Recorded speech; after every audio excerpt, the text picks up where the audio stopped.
कानूनों के खिलाफ पंजाब हरियाणा के किसान पिछले कई दिन से दिल्ली बॉर्डर पर प्रदर्शन कर रहे हैं। ऐसे में किसानों ने 18 फरवरी को देश भर में रेल रोको आंदोलन का ऐलान किया है। संयुक्त किसान मोर्चा के डॉक्टर दर्शनपाल ने कहा कि 18 फरवरी को दोपहर 12 से शाम 4 बजे तक ट्रेनें रोकी जाएगी। साथ ही किसानों ने 12 फरवरी से राजस्थान में सभी टोल फ्री करने का ऐलान भी किया है। उसके बाद 14 फरवरी को पुलवामा हमले के शहीद जवानों के बलिदान को याद करते हुए देश भर में कैंडल मार्च, मशाल जुलूस और अन्य कार्यक्रम आयोजित किए जाएंगे। किसान मोर्चा ने बताया कि 16 फरवरी को किसानों के मसीहा सर छोटूराम की जयंती के दिन देश भर में किसान एकजुटता दिखाएंगे। ऐसे में मोर्चा की ओर से 18 फरवरी के दिन देश भर में रेल रोको अभियान चलाने की बात कही गई। इधर पुलिस ने 26 जनवरी को दिल्ली में ट्रैक्टर रैली में हुई हिंसा के एक आरोपी और इकबाल सिंह को गिरफ्तार कर लिया है। उस पर 50,000 रुपए का इनाम था। आरोपी इकबाल को पंजाब के होशियारपुर से अरेस्ट किया गया है।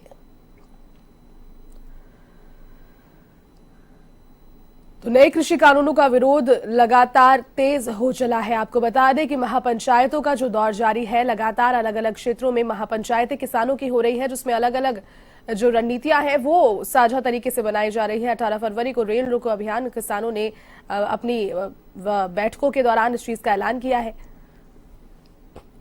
साथ ही आपको बता दें कि इसके अलावा 14 फरवरी को पुलवामा हमले में जो जवान शहीद हुए थे उन्हें श्रद्धांजलि देने का जो कार्यक्रम है वो बैठक के दौरान ये भी बात प्रस्तावित हुई है। इसके अलावा 12 फरवरी से राजस्थान के जो किसान हैं वो टोल फ्री कराने की बात कर रहे हैं, टोल प्लाजा यहां पर फ्री कराने की बात कर रहे हैं। इसके अलावा 18 फरवरी को रेल रोको अभियान किसानों के द्वारा इसका आह्वान किया गया है। अब देखना यह है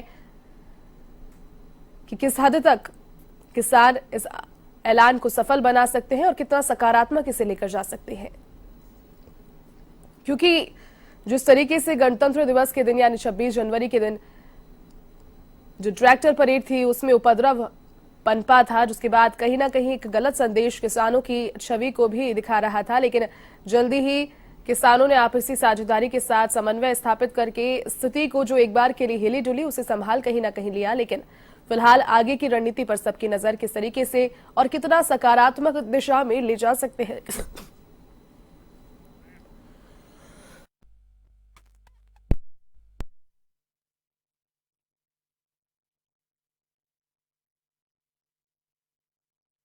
चलिए इसी खबर पर अधिक बातचीत के लिए वरिष्ठ संवाददाता नीरज मेहरा इस वक्त मेरे साथ फोन लाइन पर जुट गए। नीरज जी, किसानों ने बैठकों के बाद में आगे की रणनीति बनाने शुरू कर दी है और रणनीति सामने आने भी लगी। 18 फरवरी को रेल रोको अभियान का ऐलान उन्होंने किया है। इसके अलावा 14 तारीख को पुलवामा हमले में शहीद हुए लोगों को, जवानों को, शहीदों को श्रद्धांजलि वो देंगे। इसके अलावा 12 तारीख को राजस्थान से किसान टोल जो रोकने का, फ्री करने का विरोध कर रहे हैं वो भी बता रहे हैं। क्या लगता है कितना सकारात्मक दिशा में ले जा सकते हैं इन सभी ऐलानों को किसान? देखिए, यदि किसानों ने सरकार से आर पार की लड़ाई का ऐलान कर रखा है और 18 फरवरी को देश भर में रेल रोको अभियान का आगाज किया है जी, उससे पहले 12 तारीख को राजस्थान में जितने भी टोल है उनको फ्री करने का ऐलान किया है। तो कहीं सरकार पर ये दबाव बनाने की एक रणनीति है और किसानों ने 4 घंटे की रेल रोको अभियान रखा है। जिस समय रेल रोकी जाएगी इस समय जो रेल जहाँ है वहीं पर खड़ी हो जाएगी। किसान नेताओं का और किसानों से जुड़े हुए लोगों का साफ तौर पर प्रयास किया रहेगा कि वो जो भी आसपास उनके रेलवे लाइन है, रेलवे क्रॉसिंग है, रेलवे स्टेशन है, वहां जाकर अपना धरना प्रदर्शन करें। और इसका सबका मकसद एक है कि संसद चल रही है और संसद चलते समय कल ही पीएम मोदी ने इस कृषि कानून पर भी अपने बयान दिए हैं। तो कहीं न कहीं सरकार पर दबाव बनाने का प्रयास रहेगा और इसका मकसद यही है कि ज्यादा से ज्यादा किसानों को इस आंदोलन से जोड़ा जाए और सरकार पर दबाव बनाया जाए कि वो इन तीनों कृषि कानूनों को वापस ले। जय जी। नीरज जी, एक चीज आपने जैसे जिक्र किया, प्रधानमंत्री नरेंद्र मोदी ने कल और पहले भी इन बातों को लेकर के अब सामने धीरे धीरे आने लगे हैं, अपना जो पक्ष है वो रखते हैं। तो कहीं ना कहीं उनके जो बयान है, जिस तरीके से उन्होंने साफ भी कर दिया कि कानूनों को वापस तो नहीं लेंगे, संशोधन के लिए तैयार है, तो क्या जो स्थितियां हैं फिलहाल सॉर्ट होती हुई नजर आ रही है?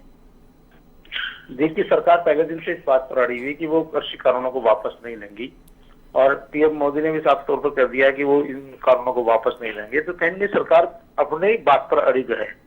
वहीं किसान जो है वो अपनी बात पर अड़े हैं। उनका कहना है कि जब हमें जरूरत ही नहीं है तो आप हमें दे क्यों ना रहे हो। जैसा कि उन्होंने कहा, ये मोदी ने भी इस बात का जिक्र किया है कि कई बार कुछ बातें ऐसी होती है जो नहीं मांगने पर भी दी जाती है जी, जी। और सरकार उनके हितों को ध्यान में रखते हुए ही ये कानून ला रही है।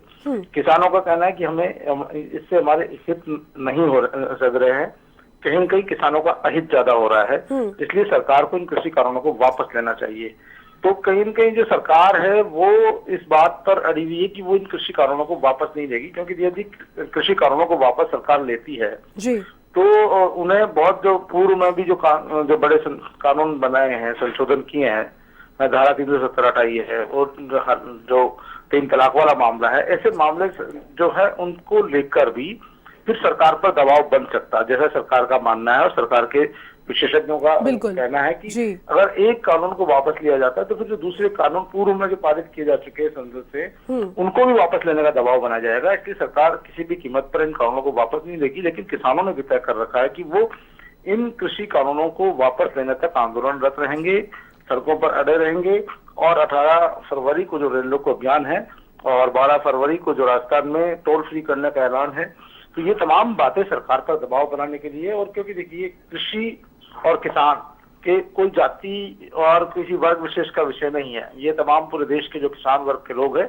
उनका विषय है। ऐसे में सरकार को इस पर हो सकता है पुनर्विचार करना पड़े, क्योंकि अभी तो सरकार ने, हमारे देश के प्रधानमंत्री नरेंद्र मोदी जी ने कह दिया है कि वो इस पर संशोधन के लिए तो विचार कर सकते हैं, लेकिन इसको वापस लेने पर किसी तरह का विचार नहीं किया जाएगा। उन्होंने आंदोलन जीवियों को भी साफ तौर पर कह दिया है कि जो इस आंदोलन की आड़ में अपनी रोटियां सेक रहे हैं वो उनका काम चलने वाला नहीं है। लेकिन कहीं किसानों में भी ये बात घर कर गई है कि वो सरकार पर किन प्रकार ने दबाव बनाकर इस कानून को वापस लेने की मांग पर अड़े हुए हैं। अब देखना ये कि सरकार किसानों के आगे कितना झुकती है, क्या प्रस्ताव सरकार की ओर से भेजा जाता है। हालांकि सरकार के मुखिया ने साफ तौर पर कह दिया कि जो 2 सप्ताह पहले जो प्रस्ताव सरकार की ओर से भेजा गया था, उसी प्रस्ताव पर सरकार किसानों से बातचीत को तैयार है, लेकिन किसानों ने उसको सिरे से खारिज कर दिया है। अब रेल रोको अभियान के बाद फिर वापस हो सकता है सरकार और किसानों की बातचीत हो। बातचीत के लिए किसान भी तैयार है, सरकार भी तैयार है, लेकिन जब तक कोई ठोस प्रारूप तैयार नहीं होगा, बातचीत का कोई आधार तैयार नहीं होगा, तो वो बातचीत का कोई मतलब नहीं होता। वहां पर फिर बातचीत टाइम पास के लिए हो जाती है। जी, चलिए नीरज जी, बहुत शुक्रिया फिलहाल तमाम बातचीत करने के लिए।